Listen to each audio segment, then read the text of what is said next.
안녕하십니까. 오늘은 히브리서 6장 13절에 15절의 말씀으로 하나님의 확실한 약속 첫 번째라는 제목으로 하나님의 말씀을 나누고자 합니다.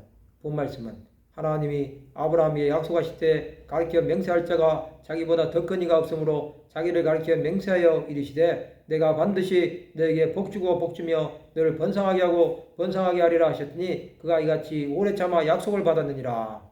하나님은 아브라함을 갈대아 우르에서 택하셨습니다. 그리고 약속하셨습니다. 그것은 우상을 버리고 본토 친척 아버지 집을 떠나 내가 내게 지시할 땅으로 가라는 것이었습니다. 그 하나님은 약속하셨습니다. 아브라함은 75세에 아들을 주리라는 하나님의 말씀을 들었습니다. 그리고 25년이 지난 후에 100세 이삭이라는 아들을 약속의 유업으로 주신 것입니다. 아브라함은 이 약속을 의심하지 않고 믿었습니다. 하나님의 축복은 내가 반드시 너에게 복주고 복주며 너를 번성하게 하고 번성하게 하리라고 하셨습니다. 아브라함은 이 약속을 믿음으로 받은 것입니다. 그 약속은 내 시로 말미암아 천하 만민이 복을 얻으리라는 내용이었습니다. 이것은 메시아로 말미암은 구원의 복의 약속이었습니다. 그는 이삭을 낳음으로 하나님의 선물을 받았습니다. 이삭은 약속의 자손으로 오실 메시아 예수 그리스도를 예표합니다. 예수께서는 동정녀 마리아에게서 성육신하셨습니다. 하나님의 약속을 받는 것은 이처럼 오래 참음으로 기다려야 하는 것입니다. 많은 사람들이 하나님의 약속을 받았음에도 기다리지 못하는 것은 믿지 않기 때문입니다. 아브라함에게 하나님께서 주신 시간은 그의 믿음을 달아보시기 위한 것이었습니다. 그는 86세에 아내 사라의 말을 듣고 하갈을 취하여 이스마엘을 낳았습니다. 그러나 이것은 육신의 자녀를 낳음으로 약속의 자녀인 이삭과의 갈등을 만들었을 뿐입니다. 이처럼 하나님의 뜻대로 행하지 않으면 반드시 문제가 일어나게 되어 있습니다. 우리는 하나님의 말씀을 듣고 끝까지 믿는 사람들이 되어야 합니다.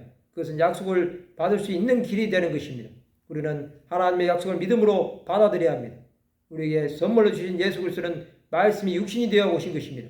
예수께서 오실 때까지 구약과 신약은 400년간의 공백이 있었습니다. 그 시간 동안 하나님은 일하신 것입니다. 하나님은 시간과 공간을 초월해서 역사하십니다. 하나님의 일은 지금도 계속해서 진행이 되고 있습니다. 우리는 하나님의 약속하심을 믿는 사람들이 되어야 합니다.